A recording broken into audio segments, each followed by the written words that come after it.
성경에 나와 있는 하나님께 쓰임받았던 사람들의 특징 중 하나는 그들 모두가 다 열정의 사람들이었다는 것입니다.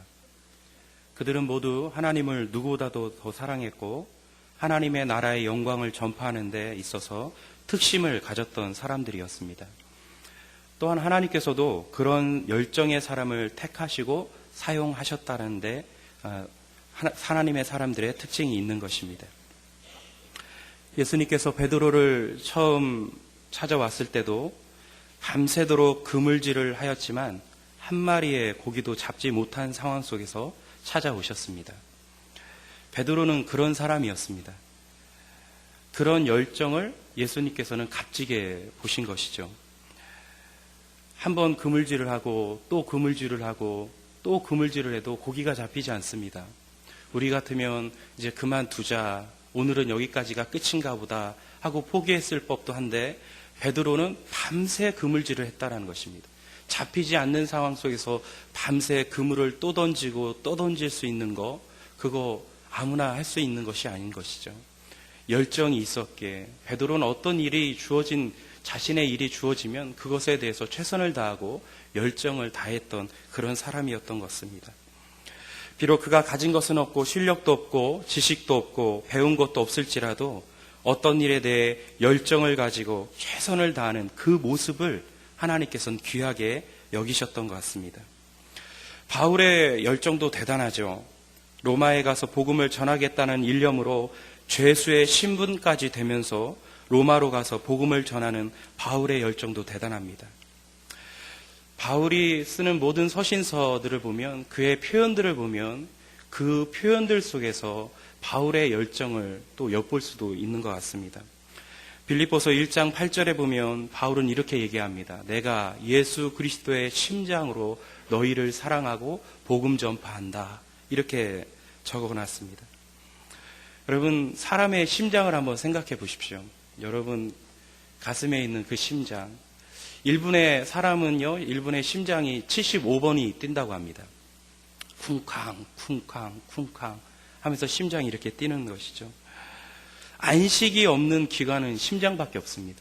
심장이 쉬면 죽는 것입니다. 사람은 죽는 그 순간까지 심장은 뛰게 되어 있습니다. 사람이 심장을 한번 뛰면 4온스나 되는 피가 한꺼번에 한 번에 움직인다고 합니다. 심장이 한번 뛰면 4온스 정도가 되는 피가요, 한 번에 이렇게 움직이는 것입니다. 또 심장이 한번 뛰는 그 힘을 1시간 정도 모으면 80kg 정도 되는 남자를 3층까지 한순간에 들어 올릴 수 있는 힘이 모아진다고 합니다. 심장을 뛰는 그 힘을 12시간 모으면 65톤짜리 탱크를 1m나 들어 올릴 수 있는 힘이 모아진다고 합니다.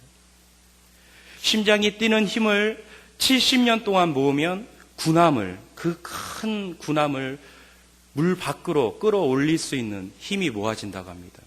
여러분, 이것이 바로 우리 안에 있는 심장의 힘입니다. 아무것도 아닌 것 같지만 우리 안에 뛰는 그 심장의 힘이 이렇게 대단한 것이죠. 사도 바울은 이렇게 이야기합니다. 이런 심장의 힘으로, 이런 심장의 뜨거움으로 내가 너희를 사랑하고 이런 뜨거운 심장의 힘으로 내가 복음 증거를 한다. 이렇게 고백하고 있습니다. 이런 표현들 속에서도 바울의 열정을, 그의 열심을 우리가 엿볼 수 있게 되어 있습니다. 우리 한국교회도 마찬가지죠. 우리 한국교회 믿음의 선배들도 대단한 신앙의 열정을 가졌던 분들이었습니다. 우리 중앙교회뿐만 아니라 우리 한국교회, 우리 앞선 믿음의 선배들, 대단한 열정의 사람들이었고 신앙의 열정을 가지고 하나님께 헌신하며 충성하셨던 분들이었습니다. 그들의 헌신과 그들의 열정이 있었기에 지금의 우리 한국교회가 여기까지 있게 된 것입니다. 그들의 기도의 열정들을 보십시오. 우리 믿음의 선배들 얼마나 기도 열심히 했습니까? 정말 밤새워 기도했고 산마다 골짜기마다 무릎 꿇어 기도의 처소를 삼고 하나님께 부르짖어 기도했습니다. 한 번은 제가 칼럼 중에 이런 칼럼을 본 적이 있습니다. 6.25 전쟁 직후에 백악관 보좌관이 한국의 지원을 계속해야 하는가에 대한 질문을 가지고 조사차 한국에 왔다고 합니다. 밤중에 밖을 나와 산책을 하는데 산에서 이상한 소리가 들리더라는 것이죠. 그래서 무슨 소리가 나나 산 어귀까지 가보았습니다. 산 어귀에 갔더니 산의 곳곳마다 그 젊은 청년들이 추위도 모른 채 곳곳마다 무릎 꿇어 기도를 하고 있더라는 것입니다. 그래서 통역관한테 묻습니다. 저들이 무슨 기도를 하고 있는지를 물어봤습니다. 통역관이 대답하기를 저들은 지금 나라와 민족을 위해서 기도하고 있습니다. 산 중턱까지 올라가 봤습니다. 거기에도 어김없이 젊은 청년들이 겨울에 추위도 잊은 채 산 골짜기마다 무릎 꿇고 나라와 민족을 위해서 기도하더라는 것입니다. 그 모습을 보고 이 백악관의 보좌관이 한국은 희망이 있다, 한국은 미래가 있다, 이렇게 결론을 내렸다고 합니다. 그래서 계속적으로 한국의 지원을 결심했다는 이야기를 들어본 적이 있습니다. 예, 우리 믿음의 선배들이 이렇게 기도했습니다. 우리 믿음의 선배들이 이런 신앙의 열정으로 살아오셨습니다. 여러분, 그렇다면 우리도 다시 한번 우리 안에 있는, 잠자고 있는, 식어져가고 있는 신앙의 열정을 다시 한번 일으켜 깨워야 됩니다. 여러분, 뭐든지 사람은 열정이 있어야 됩니다.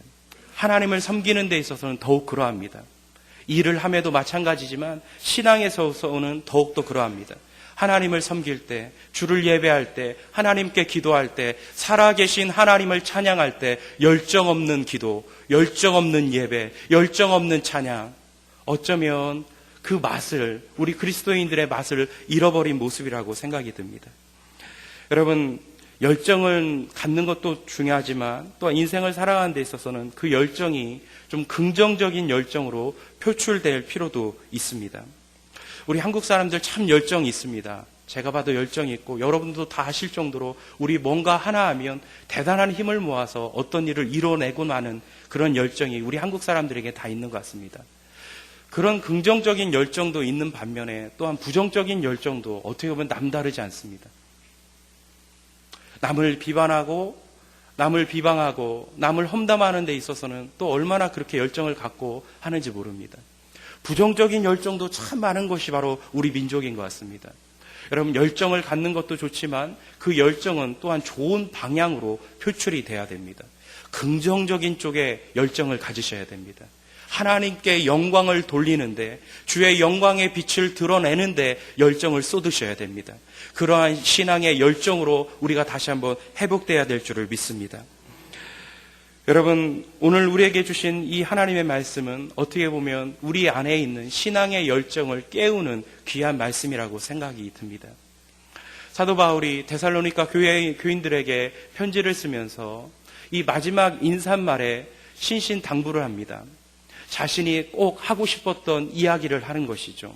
먼저는 기독교의 3대 덕이라고 말할 수 있는 항상 기뻐하고 쉬지 말고 기도하고 범사에 감사라는 이 기독교의 3대 덕을 말합니다. 그리고 그 기독교의 3대 덕을 말한 후에 그보다도 더 근본적이고 근원적이고 본질적인 말씀을 들려주고 있다라는 것입니다. 이 말씀이 무엇이죠? 성령을 소멸치 말고 예언을 멸시하지 말고 범사에 헤아려 좋은 것을 취하고 악은 그 어떤 모양이라도 버리라. 이 말씀을 전하고 있습니다. 여러분, 이 데살로니가 교회의 교인들의 그때 당시에 큰 문제는 바로 이것이었습니다. 열정이 식어가는 것이었죠. 왜 그렇죠? 이 데살로니가 교인들에게 갖고 있었던 신앙은 이것이었습니다. 예수님이 곧 오신다라는 것이죠. 예수님이 곧 재림하신다는 것이죠. 지금의 우리의 고통, 우리의 문제를 예수님이 오시면 모든 것이 다 해결되기 때문에 우리가 너무 이렇게 열심히 있게 살 필요가 없고 열심히 있게 신앙생활을 할 필요가 없다라는 생각들이 데살로니가 교인들에게 자리 잡고 있었던 것 같습니다. 예수님이 오시면 모든 것이 끝나는데, 예수님은 곧 오시는데, 예수님은 곧 재림하시고, 예수님은 다시 한번 이 땅에 부활의 몸으로 있고 이 땅에 오실 터인데 우리가 뭐 이렇게 열심을 다해 신앙생활하고 열심을 다해 예배하고 열심을 다해 섬길 필요가 있나? 이런 마음들이 데살로니가 교인들에게 자리 잡고 있었다라는 것이죠. 그러니까 열심을 잃어버려요. 신앙의 열정이 식어가고 있다라는 것입니다. 그런 신앙의 열정을 식어가고 있는 그 데살로니가 교인들에게 사도 바울은 마지막으로 그 근본적이고 근원적인 이 하나님의 말씀을 전해주고 있다라는 것이죠. 성령을 소멸치 말라는 것입니다. 예언을 멸시치 말라는 것이죠. 범사에 좋은 것을 헤아려 취하고 모든 악은 어떤 모양이라도 버리라 말씀하면서 이 말씀을 통해서 너희 안에 있는 식어져 있는 신앙의 열정을 다시 한번 불태우라고 당부하고 있다는 것입니다. 그렇다면 우리 안에 지금 우리가 당면하고 있는 여러분의 모습을 한번 생각해 보십시오. 여러분 안에 요즘에 신앙의 열정이 있으신가요?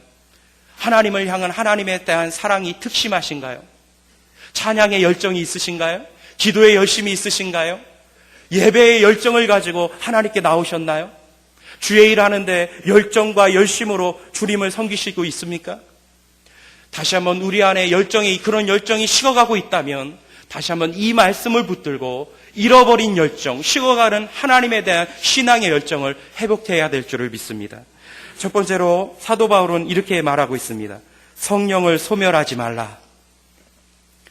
여러분, 소멸이라는 단어는 성령을 불로 표현하고 있다라는 것입니다. 소멸은 불을 끄다라는 것이죠. 성령을 소멸하지 말라 했다고 말씀했다면 성령을 불로 생각하고 있다는 것입니다. 그러니까 성령의 불을 꺼트리지 말라 이렇게 말하고 있습니다. 여러분, 성령은 우리 신앙에 있어서 가장 큰 원동력이 되십니다. 성령 없이 예배할 수 있나요? 성령 없이 기도하면 기도가 되시나요? 교회가 움직이고 교회 안에 활동하는 모든 것이 성령 없이 할 수는 없습니다. 성령 없이 어떤 일을 해보십시오. 모든 것들이 건조합니다. 그리고 그 열매가 쓰드라는 것입니다. 그래서 우리 안에 성령의 불이 있어야 됩니다. 여러분 안에 다시 한번 성령의 불로 역사하셔야 됩니다. 이 성령의 불이 있어야 우리 안에 은사도 나오고 헌신도 나오고 섬김도 봉사도 나오게 된다는 것입니다. 성령의 역사로 우리 교회가 돌아가야 되고 여러분이 다시 한번 돌아가야 됩니다. 그 성령의 불 가운데로 우리가 다시 한번 들어가야 되고 여러분 안에 있는 성령의 불을 꺼트리시면 안 되는 것입니다. 모든 움직이는 힘은 불의 힘입니다. 여러분, 비행기가 어떻게 납니까? 그 쇳덩어리인 그 큰 비행기가 어떻게 날죠? 엔진에 불이 붙으면 그 쇳덩이인 비행기가 날 수 있는 것입니다. 기차가 어떻게 움직이죠? 기차의 엔진에 불이 붙으면 그 쇳덩이인 기차가 움직이는 것입니다.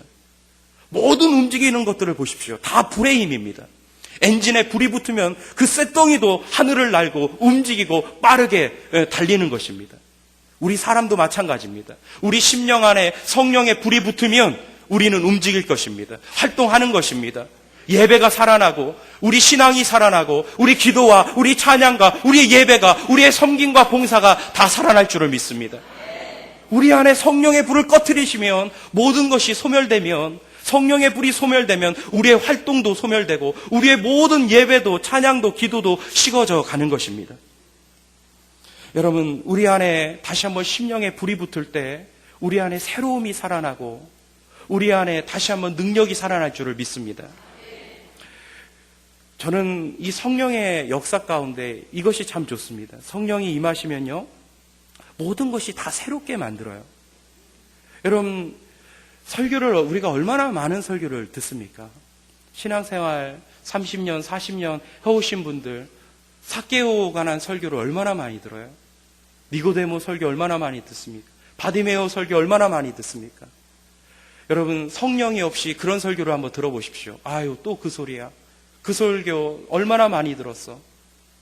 여러분, 하지만 성령이 우리 가운데 임하면 늘 듣던 그 설교도요, 그렇게 새로워요. 성령은요, 우리 가운데 역사하면 모든 걸 다 새롭게 만들어요. 식상하고 지루함이 없습니다. 지루함이 없어요. 늘 새로워요. 늘 보던 그 사람이 새로워요. 늘 보던 목사님이 반가워요. 새로워요. 평생을 보았지만 볼 때마다 반갑고 볼 때마다 즐겁습니다. 늘 듣던 그 하나님의 말씀이지만 그 말씀이 그렇게 새롭게 다가와요. 처음 듣는 말씀처럼 다가오는 것이죠. 살맛 나요. 삶의 기쁨이 있어요. 행복이 있어요. 늘 보던 물건들, 늘 먹던 음식들, 늘 보던 사람들도 다 새롭게 다가오게 만드는 능력이 바로 성령의 능력인 것입니다. 신앙생활요, 처음 하는 것처럼 느껴져요. 우리가 다시 한번 우리 안에 성령의 불이 붙어 보십시오. 신앙생활 첫사랑으로 다 돌아가게 되어 있어요. 처음 사랑으로 다 돌아가게 되어 있습니다. 내가 예수 처음 믿고 그 감격해서 울고 울었던 그 시절로 우리 다시 한번 돌아갈 수 있게 되더라는 것입니다. 모든 걸 다 새롭게 만들기 때문입니다.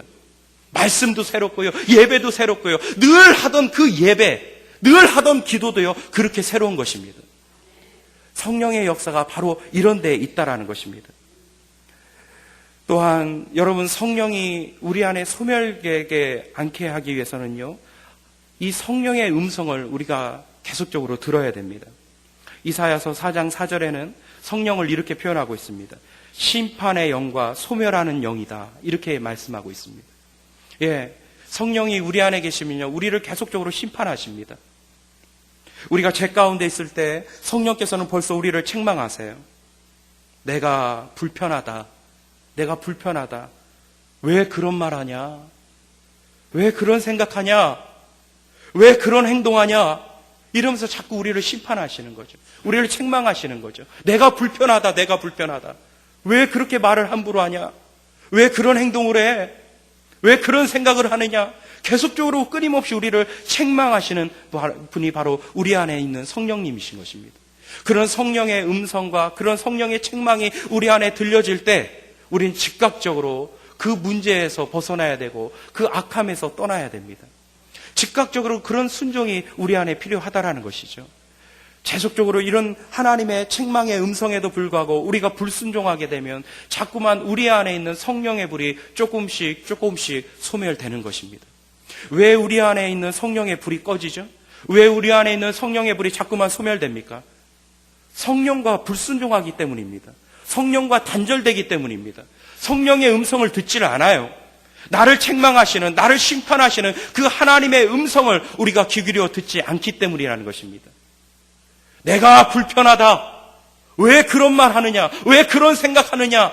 이렇게 우리에게 말씀하실 때 우리는 그 죄 가운데, 그 문제에서 우리는 빨리 벗어나야 될 줄을 믿습니다. 여러분, 성령의 불이 꺼지면 기쁨도 없습니다. 기도도 없고요, 감사도 없게 됩니다. 하나님의 그 음성에 긍정적으로 반응하지 않게 되더라는 것입니다. 자꾸만 가슴이 굳어지고 마음이 굳어지고 우리 신앙이 굳어져 가게 됩니다. 그렇기 때문에 다시 한번 우리 성령의 음성에 민감함을 통해서 우리 안에 있는 성령의 불을 다시 한번 지피셔야 됩니다. 여러분, 성령의 역사를 또한 우리가 다시 한번 경험하길 원한다면 여러분, 성령 앞에, 하나님 앞에 우리가 더욱더 겸손해지셔야 됩니다. 더욱더 엎드려지셔야 돼요. 여러분, 성령을 또한 바람으로도 비유를 합니다. 오순절 마가의 다락방에 성령이 임했을 때 그 성령은 불로써 임했고 바람으로 임했습니다. 예, 성령을 불로도 인식하지만 바람으로도 또 형상화되어 있습니다. 여러분, 바람이 어떻게 불죠? 바람이 왜 붑니까? 기압차 때문에 바람이 부는 것입니다. 고기압과 저기압이 만나면 그 큰 기압인 고기압에서 저기압 쪽으로 바람이 흘러가게 되는 것입니다. 이제 겨울이 다가오면요, 이 북극 쪽에 있는 큰 고기압이 발달합니다. 그러면 남쪽으로부터 저기압과 북극에 있는 고기압이 만나면 이 북극 쪽에 있는 그 차가운 바람이 우리나라 쪽으로 그 차가운 바람이 불게 되는 것입니다. 그러니까 기압의 차이 때문에 바람이 부는 것이죠. 큰 것과 작은 것이 만나면 바람이 불어요. 여러분, 우리 신앙도 마찬가지입니다. 크신 하나님과 작은 나가, 크신 하나님과 죄인인 내가, 전능하신 하나님과 너무나 보잘것없는 내가 만날 때 큰 성령의 역사가 일어나는 것입니다. 여러분, 이 원리를 잘 기억하십시오. 하나님은 크세요. 하나님은 전능하세요. 하나님은 위대하세요. 그 위대하신 하나님 앞에, 그 크시고 전능하신 하나님 앞에 우리는 한없이 작아져야 됩니다. 내가 크면, 내가 한없이 크면 내가 내 인생에 하나님같이 그 내 인생의 주인 되어서 하나님의 자리에 내가 앉아서 내가 크다, 내가 잘났다 하면 성령의 역사는 일어나지 않습니다. 성령의 역사를 여러분 다시 한번 기대하신다면 하나님 앞에 엎드려지셔야 돼요. 하나님, 내가 죄인입니다. 내가 너무나 보잘것없습니다. 내가 부족합니다. 하나님 앞에 너무나 쓸모없는 인간입니다. 이렇게 내 자신을 부족함을 인식하고 내 죄인됨을 인식하고 하나님 앞에 바짝 엎드려 나갈 때 성령의 역사는 일어나게 되어 있습니다. 내가 너무나 잘나면, 내가 너무나 크면, 내가 내 인생의 주인 되어 있으면 성령의 역사는 일어나지 않습니다. 여러분, 하나님 앞에 엎드리십시오. 이 시간 하나님 앞에 한없이 엎드리셔야 됩니다. 내가 작아지셔야 돼요. 내가 철저히 하나님 앞에 엎드려 내 죄됨을 인식하고 내 죄악됨을 하나님 앞에 고백할 때 성령의 역사가 성령의 불로, 성령의 바람으로 우리 가운데 일어날 줄을 믿습니다. 여러분, 하나님은 겸손한 자를 찾으시는 것입니다. 또한 여러분, 성령의 이런 놀라운 역사가 우리 가운데 일어나 보십시오. 성령이 우리 안에 불로써 임원하면요, 신앙의 열정이 일어납니다. 열정이 생겨요. 예배 드리고 싶어요. 말씀 정말 듣고 싶어요. 기도하고 싶어요. 하나님 만나고 싶어요. 은혜 받고 싶어요. 무엇보다도 은혜 받고 싶어요. 여러분, 은혜 받고 싶은 열망이 있으신가요? 여러분, 이 예배 가운데 은혜 받으셔야 돼요. 여러분, 은혜 받고 돌아가셔야 돼요. 여러분, 영이 살아쳐야 돼요. 영이 힘을 얻고 영이 강건해지고 돌아가셔야 돼요. 이 예배 가운데 임하시는 하나님을 만남으로 말미암아 여러분, 은혜로 충만하고 내 영이 살아나고 내 영이 강건해지고 내 영이 힘을 얻어서 돌아가셔야 됩니다. 무엇보다도 이런 갈망, 이런 열정들이 우리 안에 일어나게 되는 것이죠. 성령이 임해 보십시오. 담대해집니다. 복음 전하고 싶어요. 전도하고 싶어요. 예배 드리고 싶어요. 은혜 받고 싶어요. 복음 전할 때도요, 담대하게 복음 전합니다. 예수 전가할 때 담대하게 세상 가운데, 이 험하고 악한 세상 가운데 나가 담대하게 복음 전하게 되어 있습니다. 성령이 그런 역사를 가져오게 된다는 것입니다. 이 사도들이 오순절 마가의 다락방에 성령을 불로써 바람으로 체험했을 때 그들이 담대히 복음 전했잖아요. 그들이 복음 전하니까 협박이 옵니다. 경고의 메시지가 옵니다. 복음 한 번만 더 전하면 너희들을 잡아넣겠다라고 협박합니다. 죽인다라고 협박합니다. 그럼에도 불구하고, 그런 협박에도 불구하고 담대히 그들이 복음을, 예수의 복음을 증거하더라는 것입니다. 여러분, 우리 안에 다시 한번 성령의 불로 우리 가운데 임하면요, 담대함이 있어요. 복음에 대한 열정이 살아나요. 전도하고 싶어요. 내가 보고 듣고 내가 깨달은 거, 내가 경험하고 내가 체험한 그 예수를 증거하게 된다는 것입니다. 여러분, 이런 담대함이 우리 안에 살아나셔야 돼요. 저는 이 시간 여러분에게 한 여자 선교사님을 좀 소개하고 싶습니다. 24세의 젊은 나이로 우리나라에 와서 불과 8개월 동안 사역을 하다가 순교했던 누비 캔들기라는 여자 선교사님이십니다. 이분은 미국에서 은혜를 받고 미국 텍사스 남감리교에서 독실한 가정에서 태어났습니다. 그리고 남감리교에서 파송을 받아서 한 번도 들어보지도 못했던 이 조선 땅에 와서 이 8개월 동안 불꽃같이 사역을 하면서 순교하셨던 귀한 여자 선교사님입니다. 이분이 하셨던 말 중에 이런 유명한 말씀이 있습니다. 만일 나에게 1000개의 생명이 있다면 모두 조선을 위해 바치고 싶습니다. 그녀가 죽기 전에 부모님께 보낸 한 통의 편지가 얼마 전에 알려져서 우리에게 소개된 적이 있습니다. 제가 그 편지를 여러분에게 소개하고 싶습니다. 사랑하는 아버지, 어머님, 이곳 조선 땅에 오기 전 집들에 심었던 꽃들이 활짝 피어났다는 소식을 들었을 때 하루 종일 집 생각만 했습니다. 욕심쟁이 수지가 그 씨앗을 받아 동네 사람들에게 나누어 주었다니 너무나 대견스럽군요. 아마 내년 봄이 되면 온통 우리 동네는 제가 심은 노란 꽃으로 덮여 있겠군요. 아버지, 어머님, 이곳 조선 땅은 참으로 아름다운 곳입니다. 모두들 하나님을 닮은 사람들 같습니다. 선한 마음과 복음에 대한 열정으로 보아 아마 몇십 년이 지나면 이곳은 예수님의 사랑이 넘치는 곳이 될 것 같습니다. 저는 복음을 듣기 위해 20km를 맨발로 걸어오는 어린 아이들을 보았을 때 그들 안에 있는 하나님의 사랑 때문에 오히려 위로를 받습니다. 그러나 한편에서는 탄압이 점점 심해지고 있습니다. 그저께는 예수님을 영접한 지 일주일도 안 되는 교인 서너 명이 끌려가 순교했고 토마스 선교사와 제임스 선교사도 순교했습니다. 선교 본부에서도 철수하라는 지시가 있었지만 대부분의 선교사들은 그들이 전도한 조선인들과 아직도 숨어서 예배를 드리고 있습니다. 그들은 모두 순교를 할 작정인가 봅니다. 오늘 밤은 유난히도 고향으로 돌아가고 싶습니다. 외국인을 죽이고 기독교를 증오한다는 소문 때문에 부두에서 저를 끝까지 말리셨던 어머니의 얼굴이 자꾸 제 눈앞에 어립니다. 아버지, 어머니, 어쩌면 이 편지가 마지막일 수도 있습니다. 제가 이곳에 오기 전 뒤뜰에 심었던 한 알의 씨앗으로 이제 내년이면 온 동네가 꽃으로 가득하겠지요. 그리고 또 다른 씨앗을 만들어 내겠지요. 저는 이곳에서 작은 씨앗이 되기로 결심했습니다. 제가 씨앗이 되어 이 땅에 묻히게 되었을 때 아마 하나님의 시간이 되면 조선 땅에는 많은 꽃들이 피고 그들로 여러 나라에서 씨앗이 될 것입니다. 저는 이 땅에 저의 심장을 묻겠습니다. 바로 이것은 조선을 향하는 저의 열정이 아니라 조선을 향한 하나님의 사랑이라는 것을 알게 되었습니다. 어머니, 아버지 사랑합니다. 제가 이 편지를 보면서 참으로 많은 것을 깨달았습니다. 여러분, 하나님의 은혜가 우리 안에 임하면 이런 열정이 있게 되는 것입니다. 죽음도 뛰어넘는 열정이 살아나는 것입니다. 하나님의 그 복음 때문에, 하나님이 우리에게 주셨던 그 복음 때문에 죽음까지도 마다하고 복음을 증거할 수 있는 그런 열정이 우리 안에 살아나게 되는 것입니다. 성령의 불이 우리 가운데 임하면 이런 복음의 열정이 살아나는 것입니다. 여러분 안에 있는 성령의 불을 소멸하지 마십시오. 다시 한번 성령의 불을 지피시기를 바랍니다. 이 성령의 불을 통해서 여러분의 신앙의 열정이 되살아나기를, 회복되기를 주의 이름으로 축원합니다. 여러분, 잃어버리고 식어져가는 여러분의 신앙의 열정, 성령이 임하셔야 됩니다. 그래서 담대히 우리 다 복음도 전해야죠. 한번 예수를 믿는다고 하지만 복음 전해본 적 있으세요, 여러분? 정말 담대히 어떤 핍박과 어떤 어려움 가운데도 정말 복음 전하는 그런 열정이 다시 한번 우리 안에 살아나야죠. 어느 누구보다도 예배 잘 드릴 수 있는 그런 예배의 열정도 우리 안에 살아나야죠. 기도 한번 하면 정말 하나님 끝까지, 하나님 만날 때까지, 기도의 줄이 잡힐 때까지 무릎 꿇어 간절히 기도할 수 있는 그런 기도의 열정이 살아나야죠. 우리 다시 한번 이런 신앙의 열정으로 회복되어지는 우리 모두가 되기를 주의 이름으로 축원합니다.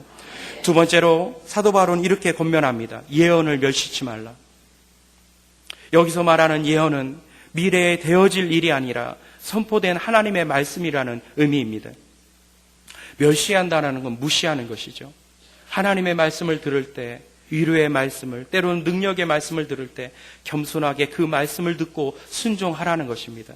우리에게 들려지는 그 어떤 말씀이라 할지라도, 그 말씀이 회개의 말씀이든지 심판의 말씀이라 할지라도 우리에게 들려지는 하나님의 말씀을 겸손하게 받아서 순종하라는 것입니다. 여러분, 말씀은 듣는 것부터 시작이 됩니다. 말씀을 잘 들어야 되고 듣는 귀가 여러분 열려지셔야 됩니다.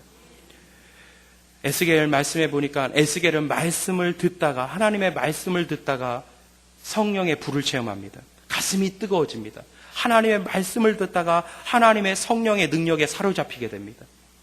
여러분, 이 예배도 하나님의 말씀 듣는 것이 중요합니다. 어떤 말씀이라도 내게 들려주고 우리에게 선포된 하나님의 말씀이라면 그 말씀을 여러분 귀 기울여 들으셔야 됩니다. 또한 그 말씀을 순종하셔야 됩니다. 듣는 자가 살아납니다. 베드로전서 2장 2절의 말씀, 갓난 아기들 같이 순전하고 신령한 젖을 사모하라. 이는 그로 말미암아 너희로 구원에 이르도록 자라게 하려 함이라. 여러분, 우리 신앙을 자라게 하고 우리 신앙을 성장하게 하는 거 어디서 시작이 되죠? 말씀을 듣는 데부터 시작이 됩니다. 갓난 아기가 그 어미의 젖을 사모하는 것처럼 우리가 하나님의 말씀을 사모하셔야 돼요. 그 갓난 아기가 배고팠을 때 엄마의 젖을 힘있게 빨잖아요. 그런 것처럼 우리도 하나님의 말씀을 사모하셔야 돼요. 하나님의 말씀을 또 듣고 또 듣고 먹고 또 먹으셔야 됩니다. 여러분, 갓난아기들이 어떻게 자라죠? 갓난아기들은요, 자기 몸무게의 10%에 해당되는 양을 먹는다고 합니다. 대단히 많은 양을 먹죠. 여러분 몸무게가 50kg라고 한다면 여러분 하루에 50kg이신 분이 5kg 이상을 드시나요? 우리 그렇게 못 먹어요. 하지만 갓난아기들은 자기 몸무게의 10%나 되는 그 엄청난 양을 하루에 먹어요. 그러니까 자라고요. 그러니까 성장하고 쑥쑥 자라는 것입니다. 여러분, 우리가 하나님의 말씀을 그렇게 사모하고 그렇게 받아들이고 열심히 듣고 열심히 먹을 때 우리 신앙이요 쑥쑥쑥 자라나는 것입니다. 여러분, 하나님의 말씀을요 사모하셔야 됩니다. 정말 갓난아기가 어미의 젖을 사모하는 것처럼 그런 사모한 열심으로 하나님의 말씀을 또 듣고 또 들으셔야 돼요. 그렇게 받아 먹고 받아 먹으면 여러분의 영혼이 자라고 성장하게 되는 것입니다. 여러분, 사람이 건강하지 못하면, 병이 들면 식욕이 사라집니다. 먹고 싶지 않잖아요. 여러분, 우리도 마찬가지예요. 영적으로는 슬럼프에 빠지면요 식욕이 없어져요. 어떤 식욕이요? 말씀의 식욕이 사라져요. 우리 안에 생명 양식 되시는, 내 영혼의 양식이 된 이 하나님의 말씀에 대한 식욕이 사라지는 것이죠. 말씀 듣고 싶지 않아요. 말씀 듣는 게 지루해요. 말씀이 달지가 않아요. 말씀에 대한 의욕이 없어요. 어떻게 보면 여러분 영적으로 건강치 않은 것이에요. 영적으로 병든 것입니다. 영적으로 건강하면요, 말씀이 달아요. 말씀이 고파요. 말씀 때문에 배고파요. 말씀 때문에 줄여요. 말씀 먹어야 살 것 같아요. 말씀 먹으면 배부름이 느껴져요. 내게 들려주신 그 하나님 말씀이 너무나 달아요. 이게 영적으로 건강한 사람의 특징이라는 것이죠. 여러분, 하나님의 말씀을 사모하시기 바랍니다. 저는 어떨 때 이것이 믿어져요. 하나님의 말씀이 내 안에 작은 것이라도 하나 심겨지면 그것이 점점 커져서 놀라운 열매를 맺을 것을요, 어느 순간에 믿어져요. 그게 믿어지면 너무나 은혜가 됩니다. 여러분, 하나님의 나라는요, 겨자씨 나라입니다. 여러분, 겨자씨가 무엇이죠? 눈에 보이지도 않는 그 조그만 겨자씨 하나에 심어 놓으면 그 조그맸던 씨앗이 어떻게 해요? 점점 자라잖아요. 점점 커져서 큰 나무가 돼요. 그 큰 나무가 됐을 때 사람들이 그 나무에서 쉼을 얻고 지나가는 새들이 그 나무에 깃들입니다. 여러분, 이것이 바로 하나님의 나라고 겨자씨의 나라는, 하나님의 나라고 겨자씨의 원리라는 것입니다. 우리 안에 그 어떤 말씀이라도 우리 안에 심어 놓으면 그 말씀이 점점 자라서 여러분 인생 속에 놀라운 축복의 나무로, 축복의 열매로 꽃피울 것을 여러분 믿으시길 바랍니다. 제가 최근에 가장 은혜 받았던 것은요, 지난 주일이었습니다. 지난 주일에 예배를 마치고 우리 아이를 데리고 집을 데려다 주는데 우리 큰애가 저한테 이렇게 얘기해요. 아빠, 나 오늘 교회에서 선물 받았어. 아유, 좋은 거 받았네. 어떻게 받은 거야? 그랬더니 우리 애가 이렇게 얘기를 해요. 성경 암송에서 받았다고. 어떤 말씀을 외웠냐? 그랬더니 마태복음 24장 44절 말씀을 외워서 이 선물을 받았다는 거예요. 한번 외워보라고 했더니 그 말씀을 잘 외워요. 제가 그 아이의 그 암송하는 말씀을 듣고요, 너무너무 은혜를 받았습니다. 제가 무엇 때문에 은혜를 받았냐면, 얘가 그 말씀이 무슨 뜻인지 알아요? 인자가 다시 오리라. 그 말씀이 무슨 말씀인지 어떻게 알아요? 깨닫지도 못하고 알지도 못하지만 어쨌든 그 아이 심령 속에 그 하나님의 말씀 그 하나가 심겨져 놓으면 언젠가 그 말씀이 점점 자라서 그 아이의 인생 가운데, 그 아이의 미래 가운데 놀라운 축복의 열매로 맺어질 것이 믿어지니까 너무나 은혜가 되는 거예요. 하나님의 그 자그만 말씀이라 할지라도 그 아이 가운데, 그 인생 가운데 심겨만 놓으면 그 말씀이 자랄 거 아니에요. 그 말씀이 성장할 거 아니에요. 그래서 훗날에 그의 인생 가운데 아름다운 축복의 열매로 꽃필 것을 생각하니까, 그것이 믿어지니까 너무너무 은혜가 돼요. 이것이 바로 하나님의 나라의 원리입니다. 여러분, 어떠한 말씀이라도 여러분 심령 가운데 심어보십시오. 그 말씀을 먹어보십시오. 그 말씀이 점점 자라서 여러분의 영혼을 살찌게 만들고 여러분의 삶 속에, 여러분의 심령 가운데, 여러분의 자녀의 인생 속에, 가정 가운데 놀라운 축복의 열매로 맺어질 것이 믿어지지 않으신가요? 그것이 믿어지는 순간 얼마나 은혜가 되는지 몰라요. 여러분, 믿음은요, 보이지 않는 것을 믿는 것입니다. 보이는 건 다 믿잖아요. 보이는 것을 믿는 것은 믿음이 아닌 것이죠. 보이는 돈, 그거 믿음이 아닙니다. 보이는 내 지식, 보이는 내 경험, 보이는 사람, 그 믿는 것은 믿음이 아닌 것이죠. 믿음은 보이지 않는 것을 믿는 것입니다. 하나님의 은혜, 눈에 보이지 않잖아요. 하지만 그 하나님의 은혜를 믿을 때 은혜가 임하는 것입니다. 하나님의 능력, 눈에 보이지 않잖아요. 하지만 하나님의 능력, 눈에 보이지 않는 하나님의 능력을 믿을 때 그 하나님의 능력이 우리 가운데 임하는 것입니다. 보이지 않는 것을 여러분 믿으셔야 됩니다. 하나님의 말씀의 능력, 눈에 보이지 않지만 그 말씀의 능력을 여러분 믿어보십시오. 그러면 그 말씀의 능력이 우리 가운데 임하는 것입니다. 말씀이 주는 놀라운 축복, 눈에 보이지 않지만 그 눈에 보이지 않는 말씀의 축복을 우리가 믿을 때 여러분의 삶 속에 말씀의 축복이 임하는 것이죠. 여러분, 눈에 보이지 않는 하나님의 은혜를 믿으십시오. 말씀의 능력과 말씀의 축복을 믿으십시오. 그럴 때 여러분의 삶 속에 놀라운 하나님의 말씀의 능력과 축복이 임할 줄을 믿습니다. 기대하셔야 돼요. 끊임없이 기대하셔야 돼요. 여러분, 말씀이 기적의 책이잖아요. 놀라운 기적의 말씀들이 너무나 많잖아요. 그 하나의 말씀, 그 기적 하나하나도 내가 믿으면요, 저는 그 말씀의 기적이 내 삶 가운데 그대로 일어날 걸 저는 믿습니다. 저는 확신해요. 저는요, 하나님의 계산법을 믿습니다. 성경에 보면 하나님의 계산법이 있더라고요. 30배, 60배, 100배. 100배로 복을 받았다. 저는 이런 숫자가 나오면 항상 거기다 동그라미를 칩니다. 하나님 저에게도 이런 계산법으로 역사해 주시옵소서. 이삭이 흉년 들었을 때 농사 지어서 그 해에 오히려 더 잘 돼서 몇 배의 축복을 받아요? 100배의 축복을 받아요. 저는 그 100배에다 동그라미를 쳐놨습니다. 하나님의 계산법을 저는 믿어요. 더 어려울 때 더 잘 될 것을 저는 믿어요. 불경기 때 오히려 하나님이 복 주시면 더 잘 될 것을 저는 믿어요. 이것이 바로 하나님의 계산법이기 때문입니다. 경기가 어렵습니다. 불경기입니다. 하지만 하나님이 복 주시면 불경기도 저는 떠나갈 줄을 믿습니다. 그 하나님의 계산법, 하나님의 기적의 말씀을 여러분 믿어보십시오. 그 하나님의 기적이, 하나님의 축복의 방식이, 하나님의 축복의 방법이 우리 가운데 그대로 임할 줄을 믿습니다. 일본의 유명한 과학자이자 신학자이고 세계적으로 영향력을 끼쳤던 기독교 지도자 중에 하나가 우찌무라 간조라는 사람이 있습니다. 참 유명한 사람이고 우리 기독교계에 참 큰 영향력을 끼쳤던, 일본뿐만 아니라 세계적으로 큰 영향을 끼쳤던 분인 것입니다. 그 우찌무라 간조에게 어느 날 한 대학생이 찾아와서 이렇게 말합니다. 선생님, 저는 성경을 믿고 싶고 또한 성경을 믿습니다.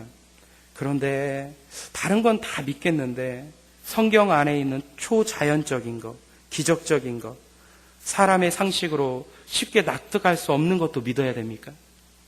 예컨대 예수가 무리를 걸었다든지 죽었다가 살아났다든지 안진뱅이를 일으켰다든지 눈먼 자들에게 눈을 뜨게 하셨다라는 이런 기적들, 그것까지 믿을 필요가 있습니까? 저는 다른 건 다 믿겠지만 그런 거 믿으라고 하면 저는 믿을 수가 없습니다. 이렇게 얘기를 했다는 것이죠. 그 질문을 받자 우찌무라 간조가 이런 대답을 해줬다고 합니다. 젊은이, 성경에 나오는 첫 번째 말씀이 무엇인 줄 아는가? 창세기 1장 1절 말이야. 태초에 하나님이 천지를 창조하셨다. 이 말씀이네. 이것이 기적 중에 기적 아닌가? 무에서 유를 만들어내신 놀라운 기적이지. 그렇다면 또 성경의 가장 마지막 말씀이 무엇인 줄 아는가? 아멘, 주 예수여 오시옵소서라고 기록되어 있네. 부활하시고 승천하신 예수님께서 다시 역사 속으로 돌아오셔서 만물을 심판하신다는 거, 이거 기적 중에 기적 아닌가? 성경은 말이지 기적으로 시작해서 기적으로 끝나는 책이네. 성경에서 기적을 다 빼면 껍데기밖에 남지를 않는다네. 이렇게 말을 했다고 합니다. 여러분, 성경을 보십시오. 창세기 1장부터 요한계시록 마지막 절까지 기적을 다 빼면 이 껍데기 표지밖에 남지 않는 것이 바로 성경책입니다. 성경은 기적으로 시작해서 기적으로 끝나는 책이 바로 성경입니다. 이것이 바로 하나님의 말씀입니다. 우리에게 주시는 어떤 하나님의 말씀, 그 기적의 말씀이라도 내가 믿고 그 말씀을 붙들고 그 말씀을 먹으면 우리 삶 속에 그 말씀 그대로 역사가 일어날 줄을 믿습니다. 여러분, 예언을 멸시치 말라 하나님 말씀하십니다.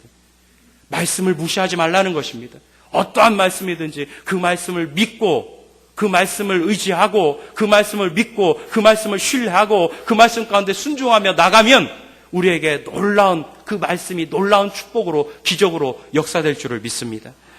여러분, 이 말씀이 은혜가 우리 가운데 임할 때 어느 순간에 신앙이 회복되는 거예요.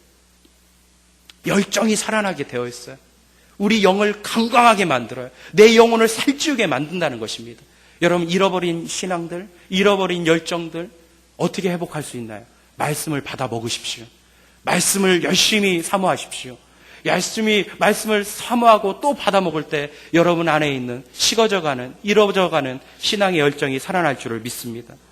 어느 순간에 나에게 꽂히는 그 말씀이 있으면요, 그 말씀을 여러분 또 믿고 그 말씀에 순종해 보십시오. 정말 놀라운 내 삶을 변화시키는 능력으로 나타납니다. 우리 대덕과학연구단지에서 일하셨고 또한 우리나라의 과학계에 아주 큰 공헌하셨던 최하진이라는 교수님이 계십니다. 이분은 지금 중국 열방학교에서 우리 복음을 전하고 계시고 교수로 활동하고 계시는데요. 이분의 간증을 들어보면 이런 간증이 있습니다. 이분은 어릴 때부터 신앙생활하고 신앙으로부터 자라났는데도 불구하고 믿음이 생기질 않는 것이죠. 그리고 하나님을 믿지 않는 것입니다. 교회를 나가도 형식적으로 다니고 예배를 드려도 형식적으로 예배를 드리고 하나님을 믿는다고 하지만 정작 그 마음간에 하나님에 대한 믿음이 없는 것입니다. 대덕 연구단지에 다니면서도 연구원들과 모이면 화투치고 똑같이 세상 사람들과 즐길 거 즐기고 향락을 즐길 걸 다 즐기고 먹을 거 다 먹고 이렇게 살았다는 것이죠. 그런데 어느 순간에 이런 자기 마음 가운데 이런 생각이 들더라는 것입니다. 정말 이렇게 내가 살아도 될까? 그런 마음이 드는 순간에 성경을 보기 시작했답니다. 창세기부터 이렇게 읽어나기 시작하는데 그 최하진 교수 마음 가운데 찾아오는 그 다가오는 은혜의 말씀이 바로 이런 것이었습니다. 누가 죽었더라, 죽었더라, 죽었더라. 데라가 죽었더라, 아브라함이 죽었더라, 야곱이 죽었더라, 이삭이 죽었더라, 요셉도 죽었더라. 그 죽었더라, 죽었더라, 죽었더라라는 그 말씀이 그렇게 다가오더라는 것이죠. 죽었더라, 죽었더라, 죽었더라. 아, 사람은 언젠가는 죽는구나. 나도 죽는구나. 그러면서 그 말씀이 죽었다라는 그 어떻게 보면 너무나 쉽게 지나갈 수 있는 그 말씀이 그 교수님 마음 가운데 꽂히기 시작하더라는 거죠. 죽었더라, 죽었더라. 아, 나도 죽는구나. 내가 정신 차려야지. 내가 죽을 때가 있는데 내가 다시 한번 깨어나야지. 내가 정신 차려야지. 내가 제대로 믿어야지. 제대로 하나님 섬겨야지. 이런 신앙이, 그런 믿음이 그 마음 가운데 찾아오더라는 것이죠. 여러분, 하나님의 말씀은요, 사람을 변화시켜요. 믿음을 깨워요. 열정을 깨워요. 이것이 바로 하나님의 말씀의 능력인 것입니다. 여러분, 여러분에게 주어지는 그 어떠한 말씀이라도 다 열심히 받아먹고 그 말씀 가운데 나갈 때 그 말씀이, 하나님의 말씀이 여러분의 삶을 변화시키고 여러분의 영혼을 깨우고 잃어버린 신앙의 열정을 회복시킬 것을 믿습니다. 마지막으로 사도 바울의 권면은 이것입니다. 범사에 헤아려 좋은 것을 취하고 악은 어떤 모양이라도 버리라는 것입니다. 악은 모든 모양이라고 버리라고 말씀하셨는데 이 말씀은 악을 저지르지 않도록 힘쓰라는 말이기도 하지만 본질적으로 악의 덫에 걸리지 않도록 하라는 것이죠. 그리고 악의 미끼에 해당되는 것은 철저하게 멀리하라는 말과도 같습니다. 여기서 말하는 악은 헬라어로 포레로스라는 말인데 이 뜻은 악한 행위를 말하기도 하고 악에 빠지도록 유도하는 마귀를 의미하기도 합니다. 이것을 종합해보면 마귀의 유혹에 빠져 인간이 저지르는 악한 행위를 말합니다. 보다 근원적으로 보면 악은 소극적으로는 하나님을 떠나는 행위요, 적극적으로는 하나님을 대적하는 행위입니다. 물론 그 뒤에는 마귀가 있습니다. 그래서 결국 마귀의 유혹에 빠져 하나님의 뜻을 거스르고 하나님께 불순종하여 하나님을 떠나게 되고 나아가 하나님을 대적하는 모든 행위가 다 악인 것입니다. 여러분, 악이 왜 우리의 인생 가운데 문제가 됩니까? 악은 항상 열매를 가져옵니다. 쓴뿌리를 맺게 돼요. 우리가 악을 저지르면, 악 가운데 있으면요, 그 악은 항상 열매를 가져온다는 데 문제가 있어요. 여러분의 인생 가운데 그 악이 결국에는 내 인생에 쓴뿌리를 가져다 줍니다. 우리 축복을 가로막는 가시덤굴로 엉겅퀴로 자라게 되는 것이죠. 나를 향한 하나님의 놀라운 축복의 계획이 있는데 그 축복이 열매 맺지 못하도록 가로막는 것이 바로 악인 것입니다. 여러분, 악이 있어 보십시오. 신앙이 병들죠. 평안이 없어요. 기쁨이 없어요. 감사가 없습니다. 행복이 없고요. 무엇보다도 하늘의 평안을 누리질 못해요. 악 가운데 빠져 있어 보십시오. 하늘의 평안을 몰라요. 그 놀라운 하늘의 평안, 하나님께서만 주실 수 있는, 하늘로부터 내려오는 그 놀라운 하늘의 평안을 맛볼 수가 없다는 것입니다. 늘 불안해요. 초조해요. 염려가 있어요. 그 좌절감이 생겨요. 긍정적으로 사고를 하지 못해요. 긍정적으로 판단하지 못해요. 매사에 부정적이에요. 비판적으로 변해요. 이것이 바로 악이 가져다주는 결과인 것입니다. 여러분, 우리 하루아침에 우리에게 큰 병이 생기는 것이 아닙니다. 조그만 병 하나가 생기면요, 그것을 바로 치유하지 못하면 그 조그만 병이 자라서 결국에 큰 병을 가져오게 됩니다. 처음부터 큰 악을 저지르는 사람이 없습니다. 조그만 악이 우리 안에 들어오면 그것을 그 순간에 그때 바로 해결하지 못하고 버리지 못하면 그 악이 점점점 자라서 큰 죄악으로, 큰 악으로 바뀌고 성장하게 된다는 것입니다. 여러분, 우리 안에 그 어떠한 악이라도, 오늘 말씀에 어떤 모양이라도 악은 다 버리라는 것입니다. 피하라는 것입니다. 멀리 하라는 것입니다. 작은 거라도 여러분 멀리 하셔야 돼. 피하셔야 됩니다. 여러분, 악은 어떤 모양이라도 버리셔야 됩니다. 하지만 이 악이라는 문제는 우리 인생 가운데 끊이질 않습니다. 악은 우리 곁에서 떠날 줄을 모릅니다. 우리 안에도 있고 우리 밖에도 있고 집요하게 우리를 둘러싸고 있습니다. 세상의 고민 중에 하나는 악은 언제나 너무나 많아서 고민이에요. 근데 선은 왜 이렇게 힘들고 어려운지 모르겠어. 내 안에 선은 작은데 악은 너무나 많아요. 선은 작은데 악은 너무나 커요. 이것이 바로 우리 인생의 문제인 것입니다. 그렇기 때문에 사도 바울도 이 악에 대한 자신의 삶을 솔직하게 고백한 적이 있습니다. 로마서 7장 19절에 보면 사도 바울의 탄식이 기록되어 있습니다. 내가 원하는 바 선은 행하지 아니하고 도리어 원하지 아니하는 바 악을 행하는도다. 선을 행하고 싶은데 그 선은 행하지 않고 도리어 악을 행한다라고 탄식하고 있는 것입니다. 사도 바울이 예수 믿고 새 사람이 됐고 분명히 사도로서 정말로 능력 있는 사도로서 놀라운 사역을 감당하는 그런 사람임에도 불구하고 사도 바울 안에도 여전히 남아있는 악이 있더라는 것입니다. 그래서 로마서 7장 24절에는 바울이 이렇게 탄식을 합니다. 오라 나는 공고한 사람이로다. 이 사망의 몸에서 누가 나를 건져내랴. 이 악의 문제는 끊임없이 우리를 에워싸고 있습니다. 선은 작고 악은 큽니다. 선은 조금밖에 없고 악은 너무나 많습니다. 이게 바로 우리 인생의 문제라는 것이죠. 그럼에도 불구하고 여러분 조금이란 악이 우리 안에 찾아올 때 정말로 결단하셔서 그 악을 피하셔야 됩니다. 그 죄 안에서 벗어나셔야 됩니다. 우리 인간은요, 고린도전서 10장 6절에 보면 악을 기뻐하는 기질이 있대요. 악을 좋아하는 기질이 있다고 합니다. 그래서 그런지 칭찬은 인색하지만 험담은 부흥이 일어나잖아요. 남을 험담하는 곳에서는, 비판하는 곳에서는요, 시간 가는 줄을 몰라요. 그곳에는 항상 부흥이 있어요.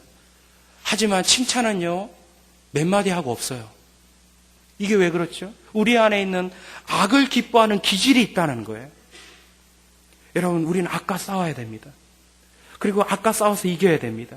그리고 조그만 악이라도 우리 가운데 찾아오면 여러분 그 악에서 벗어나셔야 되고 피하셔야 됩니다. 여러분, 우리 안에 죄 가운데 놓여 있을 때 가장 심각한 문제는 무엇입니까? 신앙의 열정이 없어져요.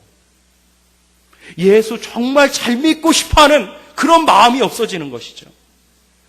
내 안에 여전히 자리 잡고 있는 죄악이 내 안에 자리 잡고 있으면 예배 잘 드리고 싶은 그런 사모하는 마음이 없어요. 그런 열정이 없어요. 하나님께 더 가까이 나가고 하나님이 사랑하고자 하는 그런 마음이 점점점 사라진다는 데 문제가 있습니다. 여러분, 악은 어떤 모양이라도 버리시길 바랍니다. 여러분, 그 악과 여러분 대적하기 위해서는요, 오늘 말씀에 한 가지 방법을 우리에게 제시해주고 있습니다. 그것은 뭐냐면 범사에 헤아려 좋은 것을 취하라는 것입니다. 악은 버리고 좋은 것은 적극적으로 취하셔야 됩니다. 여기서 말하는 좋은 것은 무엇입니까? 우리가 읽지는 않았지만 기독교의 3대 덕이죠. 항상 기뻐하고 쉬지 말고 기도하고 범사에 감사하라. 이것이 바로 좋은 것입니다. 이것을 적극적으로 취하셔야 돼요. 여러분, 조그만 악이라도 우리 안에 찾아오면 그 자리를 피하셔야 됩니다. 그것을 버리셔야 됩니다. 그리고 여러분 적극적으로 좋은 것을 취하셔야 됩니다. 여러분, 항상 기뻐하십시오. 쉬지 말고 기도하십시오. 모든 일에 감사하십시오. 우리가 쉬지 말고 기도하고 범사에 감사하고 늘 기뻐할 때 우리 안에 악은 점점 물러갈 줄을 믿습니다. 이것으로 악을 이기셔야 돼요. 좋은 것을 취해서 악을 피하셔야 됩니다. 여러분, 정말 우리 안에 기도의 열정, 그 신앙의 열정이 다시 한번 우리 가운데 회복되었으면 좋겠습니다. 사도 바울은 이 세 가지를 권면합니다. 성령을 소멸하지 말라. 예언을 멸시하지 말라. 범사에 헤아려 좋은 것을 취하고 악은 어떠한 모양이라도 버리라. 우리가 이렇게 신앙생활할 때 우리 안에 잃어버린 신앙의 열정이 회복될 줄을 믿습니다. 다시 한번 여러분, 올해가 가는 이 추수의 계절 때 여러분 안에 있는, 우리 안에 있는 잃어버린 신앙의 열정을 회복해야 될 줄을 믿습니다. 정말 우리 안에 뜨거움이 회복돼야 될 줄을 믿습니다. 신앙의 열정이 회복돼야 될 줄을 믿습니다. 하나님을 향한 사랑, 이 예배에 대한 열정, 기도에 대한 열정, 정말 주의 영광의 나라에 대한 열정들이 회복돼야 될 줄을 믿습니다.